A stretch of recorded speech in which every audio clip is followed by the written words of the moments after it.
Parmi vos coups de cœur, dans les livres, dans la littérature, je crois que l'un de vos livres préférés, c'est celui de... On va regarder derrière, je crois qu'il va apparaître, c'est Yasmina Khadra. Je crois que vous l'avez jamais... Cet auteur, je l'adore, ouais. Vous l'avez jamais rencontré. Moi, je vous propose ce soir de le rencontrer parce qu'il avait envie de venir vous voir. C'est l'un de vos écrivains préférés, écrivains francophones les plus lus, les plus traduits dans le monde. Ses livres publiés dans 50 pays, des millions de lecteurs. C'est Yasmina Khadra qui va nous rejoindre afin qu'on parle justement de cette passion qu'il a, lui, depuis des années, bien évidemment, pour la littérature. Je suis trop Voilà, il vous a apporté ce livre. Enchantée. Bonsoir Yasmina, merci d'être avec nous. On est ravis de vous avoir sur ce plateau ce soir. Merci d'être avec nous. C'est toujours une émotion de rencontrer une lectrice. Ce métier d'écrivain, ce métier, plus que cela, c'est finalement une forme de solitude au départ. Et puis, vous rencontrez des lectrices, des lecteurs, en l'occurrence, une lectrice. Ça vous touche toujours de voir que... Énormément. Et ça, vous savez, j'ai toujours dit que l'écrivain fait des livres, mais c'est le lecteur qui fait l'écrivain. Sans eux, nous ne sommes que lettres mortes. Donc, quand je l'ai entendu la première fois, c'était à Cannes, il y a une bonne dizaine d'années. Elle parlait de moi, ça m'a beaucoup touché. Ah ouais, mais je suis fan depuis très longtemps. Genre là, je suis ému. Qu'est-ce que sa littérature, ses textes? Waouh, ce serait dur de résumer. Moi, j'ai commencé avec l'attentat. Il y a quelque chose de l'ordre, une fois de plus, de l'humain et du film où il parle de ce rapport Orient-Occident et de l'identité où j'avais l'impression, c'est rare, je trouve, dans un livre de se sentir aussi proche des personnages. En tout cas, moi, c'est ce que ça m'a fait. La réconciliation, elle est au cœur de tout votre travail depuis... Et il le faut parce que c'est la maturité. Tant que l'homme n'a pas accédé à cette maturité, il créera toujours des problèmes autour de sa propre existence. Mais il suffit d'être un petit peu intelligent pour savoir qu'il n'y a pas plus beau que le partage, il n'y a pas plus beau que l'amour. On ne vit qu'une seule fois, autant en profiter. Rendre l'humain meilleur, c'est l'un de vos rêves. J'ai vu ça, effectivement. Il essaye de le faire, lui, depuis des années, de nous rapprocher de cet humain meilleur. Quel pouvoir peut avoir un livre, Yasmina? Il a tous les pouvoirs, et surtout le pouvoir d'assainir un peu les esprits. Le livre nous dit que les frontières n'existent que dans l'étroitesse des esprits. Ailleurs, la terre peut nous appartenir, le monde peut nous appartenir.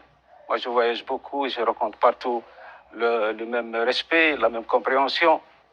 C'est fantastique. L'attentat à Moritori, ce que le jour doit à la nuit, les hirondelles de Kaboul. Adèle, qu'est-ce que vous diriez à un jeune ou à un moins jeune, peut-être complexé, qui ne va pas vers la littérature, vers le livre, qui se dit c'est pas pour moi, c'est pas fait pour moi? Qu'est-ce que vous lui diriez ce soir, celui qui nous écoute, qui se dit peut-être qu'il y en a plein qui n'ont pas encore ouvert un livre de Yasmina Khadra? Moi, je commencerais par ce que le jour doit à la nuit, mais après, c'est quelque chose de très intime, un livre. Mais... L'idée que certains puissent se sentir complexés par rapport au livre. En fait, c'est l'art en général, c'est que on se sent complexé parce qu'on nous a mis des idées dans la tête de ce que doit être la culture, comment elle doit être assimilée. Mais moi, en tout cas, c'est comme ça que l'art me touche, c'est que d'un coup, tu te sens compris. C'est comme si le message t'était presque adressé.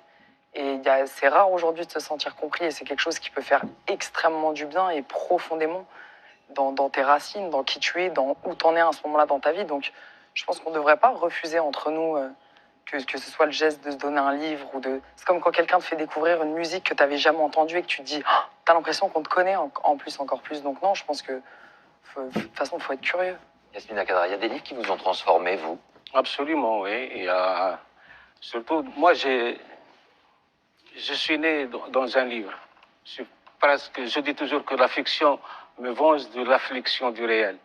Donc, depuis tout petit, j'étais fasciné par la littérature. Et puis, je viens du désert.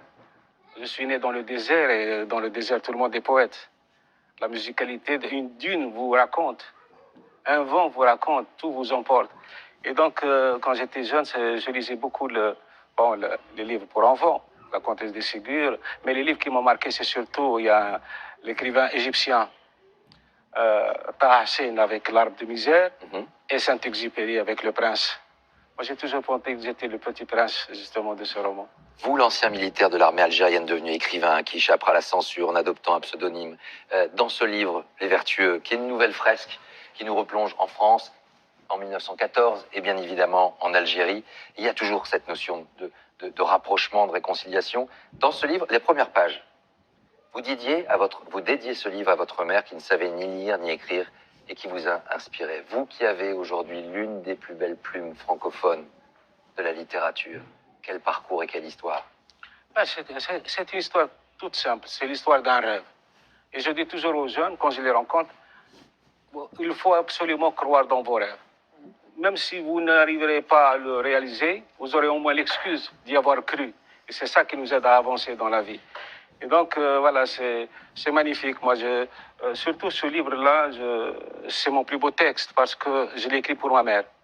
Ma mère, elle m'avait jamais parlé des tirailleurs. Et un jour, elle a commencé à me raconter l'histoire de mes grands-oncles qui sont partis faire la Première Guerre mondiale, qui ne sont jamais revenus. Et pendant toute l'écriture de ce livre, elle était là.